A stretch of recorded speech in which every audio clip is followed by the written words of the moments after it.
The Toronto Maple Leafs. Yes. Yes. They're a team that plays on a slab of ice. Right. And they've had a glaring issue for a couple of years now. Now it's been as bad, not quite as bad as people have thought, but their issue has, by and large, been defense. Mm-hmm. And when I say by and large, I mean the lack of large defense. Yeah. Now Giordano has joined the team, and we've got a decent sample size with Giordano on the team. What do you think of this team now as they start ramping up to the playoffs? We don't have to ramp up to the playoffs. Right. We're good. We're in playoff form right now. Well, before last night, I would have said not bad.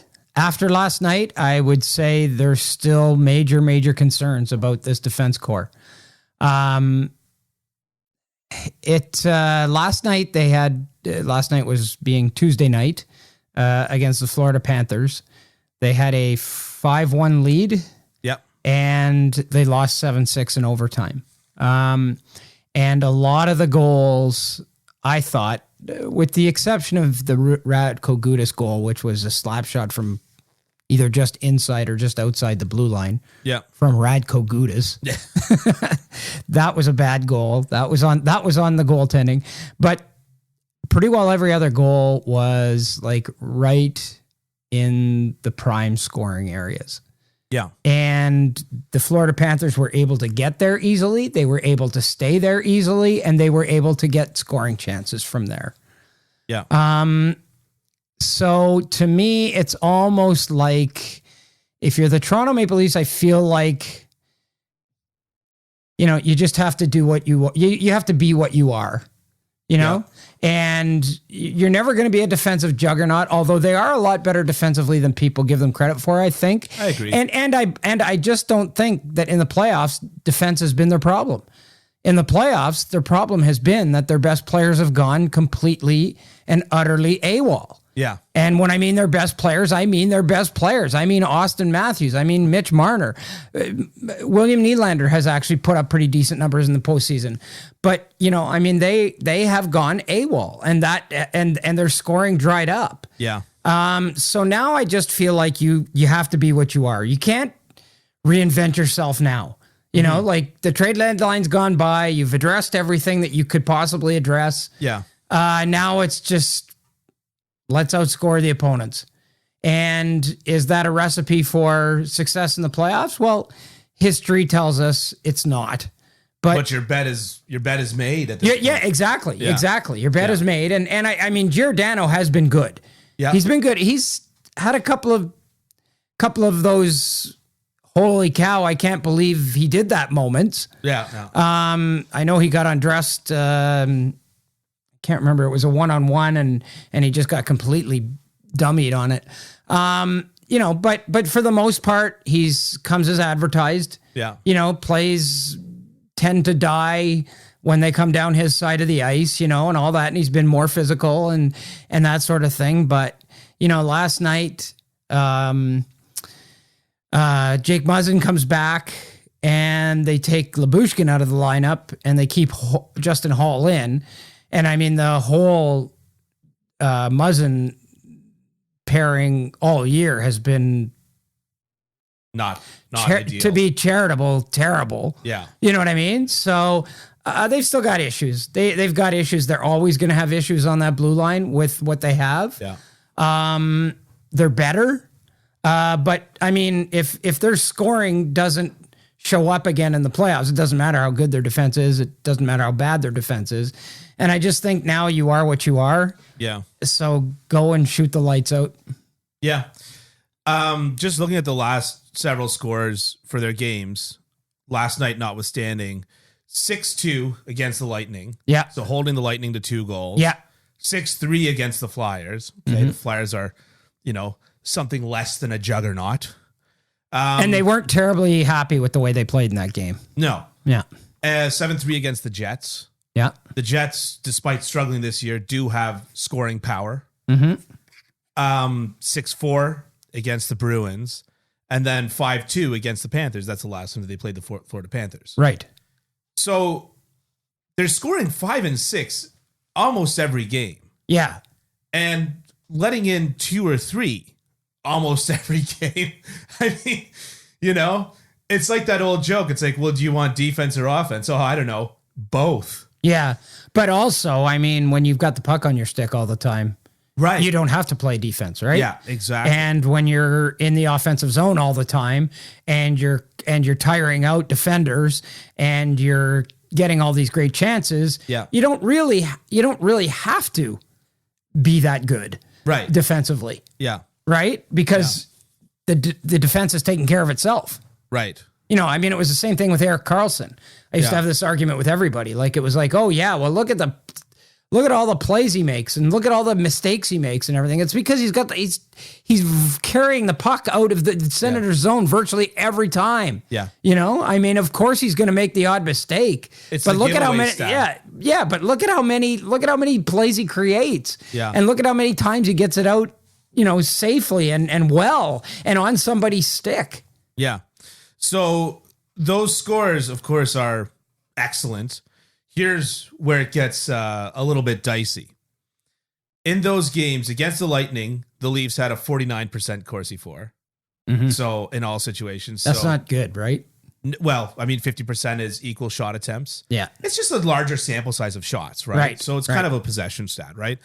Against the Flyers, the juggernaut Flyers, they had 48% Corsi for. Yeah, yeah. Against the Jets, they had 60. Against the Bruins, they had 50. And then the last time against the Panthers, 41.75. 41%. In that 5-2 game, eh? In that 5-2 game. I was at that game. It seemed like they dominated. That's weird. Yeah. Yeah. So I guess my point is that, when teams tighten up defensively in the playoffs and goalies in a perfect world, unless they play for the Toronto Maple Leafs, step up their game because it's playoff time, right? Then you're not going to score at you're not. that rate. No, you're not going to, if you're not putting the shots up against, the other goalie, you're not going to score. Well, and the other thing you haven't talked about is it's a completely different game from an officiating standpoint in the playoffs. Yeah. Completely different. Yeah. Completely different. Yeah. So if you can't battle through that, and overcome that, then you're going to get shut down. It's what Ben Sherratt did to them last year. Yeah. It's what Montreal did to them last year. Yeah. You can get away with so much more in the playoffs. Yeah. Doesn't make any sense. Yeah. It's stupid in my opinion, but it's true. Yeah. And I don't see this year being any different than any other year. I've got a friend who is the epitome of a self-hating Leafs fan. Right. Right? Yeah. We have a lot of those in Toronto. He's tortured. He doesn't hate himself. He's tortured. Yeah. But he says he's so tired of Leafs fans whining about how the refs don't call the rules and the refs hate us and we just try to play a clean game, blah, blah, blah, blah, blah. And he goes, we've known what the playoffs look like compared to the regular season. It's been that way since the dawn of time. Yeah. The fact that our management has not seen fit to rectify that problem, that glaring problem in their lineup, and instead just whines about officiating, not necessarily Dubas himself, but you know what I mean? Yeah. He goes, how often can you do that before it's kind of a fool me once, fool me twice situation? Right. And there's and you go out and address it, but you go out and address it by getting guys like Wayne Simmons and Kyle Clifford. I mean, that's all well and good. Yeah. But those guys can barely play in the regular season. Montreal got Douglas Murray. Yeah. But those guys can barely play in the regular season. Mm-hmm. They can't play. You can't have them playing 12 even minutes a game in the playoffs. Yeah. You can't. No. Like Kyle Clifford won't dress. Yeah. And Wayne Simmons will be in and out of the lineup and getting 7 or 8 minutes in the games he plays. Yeah. So so when the guys that you brought in to counteract that can't play in your top 9, it really doesn't make it a factor. Then what's the point? Yeah. Let's pivot slightly. Okay. Just a reminder, check out the Hockey Podcast Network YouTube channel. Check out kencampbell.substack.com for other great writing. And don't forget that if you don't get next week's episode, call Dylan. Look it up. Yeah. There's this thing called Google, Ken. People don't have to call me, okay? Okay. Yeah. Let's pivot a little bit on the Toronto Maple Leafs talk. And let's talk about Austin Matthews and the year he's having. I don't think enough people are talking about that guy. We're being very meta here by talking Yeah. about Austin Matthews. Yeah. No, I mean, there's a lot of conversation happening about him. And the fact is that, like, rightfully bloody so, he's having an insane year, the likes of which I can't even think of. Haven't been done since probably the 90s or 80s. Yeah. Yeah. He's currently got 54 goals and 41 assists, good for 95 points. Yeah. For those that don't have 95 fingers and toes. Right. Yes. Like myself. I had to line up all my friends to get all. Well, you're a carpenter. You don't even have 7 fingers.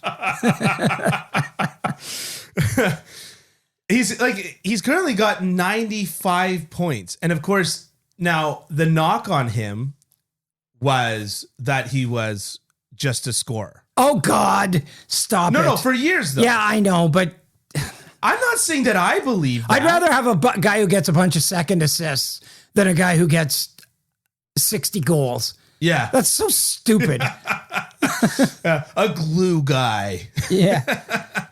No, I mean, I agree with you. I'm not arguing for that, but I'm just saying that there's no two ways about it, though. His game has blossomed this year. He had how many assists last night? He had 3? 3 assists last night. Yeah. 3 assists last night. Yep. This guy is engaged physically. Mm-hmm. He's a big fella. Yep. Right? He's engaged physically. He's engaged on the assists.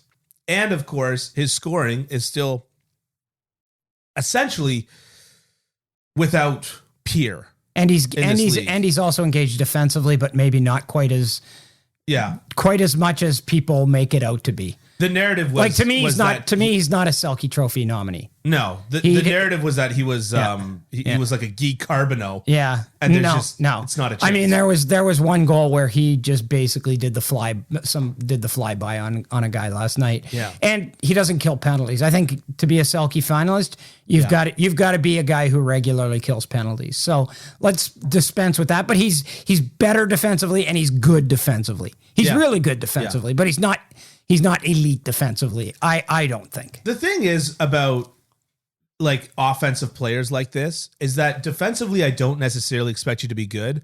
I just expect you to try. Right. Yeah. And so now think about Ovechkin under Barry Trotz. Yeah. Right.